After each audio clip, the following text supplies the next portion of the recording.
اللہ رب العزت نے انسان کو جب دنیا میں بھیجا تو اپنی رحمتیں نعمتیں ساتھ بھیجیں اور ہر وہ چیز اس کو فراہم کی جو اس کو زندہ رہنے کے لیے چاہیے۔ مجھے بتائیے کسی انسان کو زندہ رہنے کے لیے اس دنیا میں آنے کے بعد سب سے پہلی چیز کیا چاہیے؟ ماں۔ یہ وہ نعمت ہے جو اللہ کی سب سے بڑی نعمت ہے۔ یہ ماں نہ ہو تو انسان دنیا میں آ ہی نہیں سکتا۔ اور فرض کریں، ایک کہیں میں پڑھ رہا تھا کہ عجیب بات کہ اگر تمہاری ماں نے تمہیں دنیا میں جنم دینے کے بعد کسی کچرے کے ڈھیر پر پھینک دیا ہوتا تو بھی اس کا احسان ہی تم پر باقی رہتا کہ اس نے تمہیں دنیا میں لانے کی تکلیف جھیلی ہے۔ میں آپ سے عرض کروں، یہ ماں جو ہے نا، اور اللہ نے عورت کو جذباتی بنایا ہے، نرم بنایا ہے، اور بہرحال اس کی کچھ خصوصیات رکھی ہیں۔ ان ساری چیزوں کو ذرا دیکھ لیجئے، اس جذباتیت کو، اس نرمی کو ایک طرف رکھیے اور اس بات کو سمجھیے کہ یہ جو کچھ بھی اللہ نے عورت کو بنایا، کیونکہ اس کو ماں بننا تھا۔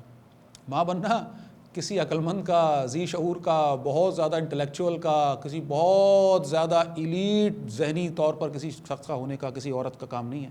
یہ تو بہت ہی کوئی جذباتی، بہت ہی کوئی ایموشنل ایسی عورت کا کام ہے کہ جو عام عقلی معیار کے مطابق، جس کو ہم کہیں بیوقوف، کیوں بیوقوف ہے نا، اتنی تکلیف جھیل رہی ہے ایک انسان کو دنیا میں لانے کے لیے، اتنی مصیبت میں اپنے آپ کو ڈال رہی ہے۔ ذرا ایک پتھر یہاں باندھیے اور چلیے کچھ دنوں تک، اٹھیے بیٹھیے، ذرا اپنے روز کے کام کیجیے، آپ کو اندازہ ہو کہ یہاں پر بچے کو لے کر پھرنا کس درجہ کیا معنی رکھتا ہے۔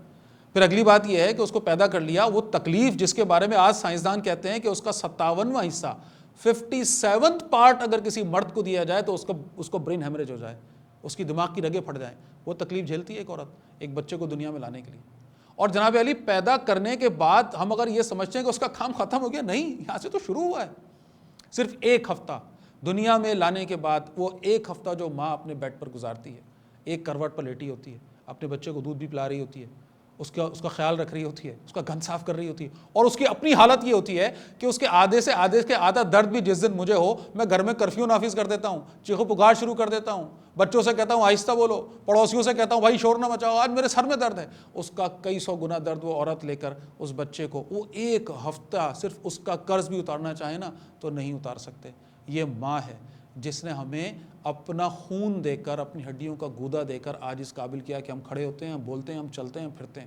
اللہ کے نبی سے پوچھا گیا مجھ پر سب سے زیادہ حق کس کا؟ آپ نے فرمایا تیری ماں کا۔ پھر کس کا؟ تیری ماں کا۔ پھر کس کا؟ تیری ماں کا۔ اللہ اکبر۔ پھر کس کا؟ تیرے باپ کا۔ 3 گنا تو باپ سے ویسی فضیلت ماں کی زیادہ۔ ماں کے قدموں تلے جنت کا یہ مفہوم جو ہم بار بار سمجھتے ہیں، اس لیے کہ یہ ماں وہ عظیم ہستی ہے جو اگر نہ ہوتی تو آج میں نہ ہوتا۔ لہٰذا جو آپ کا سوال ہے، اگر اس کو میں بہت ہی مختصر انداز میں کہوں تو جناب علی، ایک انسان کہلانے کے لائق تبھی ہے جب وہ اپنی ماں کی اہمیت کو سمجھتے ہوئے اس کا حق ادا کرنے کی کوشش کرے۔ کچھ حکایات ہیں، بات سمجھنے کے لیے آسانی ہو جاتی ہے، تو حکایات تو ویسے بنائی ہوئی ہوتی ہیں لیکن ان کا مقصد یہ ہوتا ہے کہ تھیم سمجھ آ جائے۔ تو فرمایا کہ ایک شخص نے اپنی بوڑھی ماں کو کندھے پہ بٹھا کر 7 دفعہ جو ہے وہ حج کرایا، اور اس کے دل میں یہ خیال آیا کہ میں نے شاید اپنی ماں کا حق ادا کر لیا ہے۔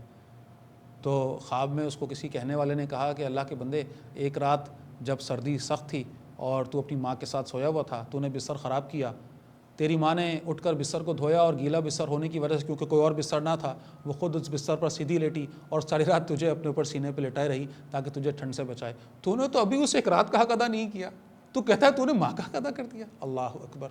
اللہ نے قرآن میں کیسے پیارے انداز میں ماں کے اور والدین کے حقوق بیان کیے ہیں۔ اللہ تعالیٰ مجھے اور آپ کو اپنی ماؤں کی قدر کرنے کی توفیق عطا فرمائے۔ یہ دنیا سے چلی جائیں گی، کوئی رکنے والا نہیں ہے، اور جن کی مائیں چلی جاتی ہیں ان کو پتہ چلتا ہے کہ انہوں نے کتنی بڑی دولت کھوئی ہے۔ تو جن کی ہیں وہ قدر کر لیں، جب تک ہیں جب تک کر لیں۔ یہ چلی گئیں تو یہ پلٹ کر نہیں آئیں گی، اور اس کے بعد سوائے پچھتاوے کے کچھ بھی نہیں رہ جائے گا۔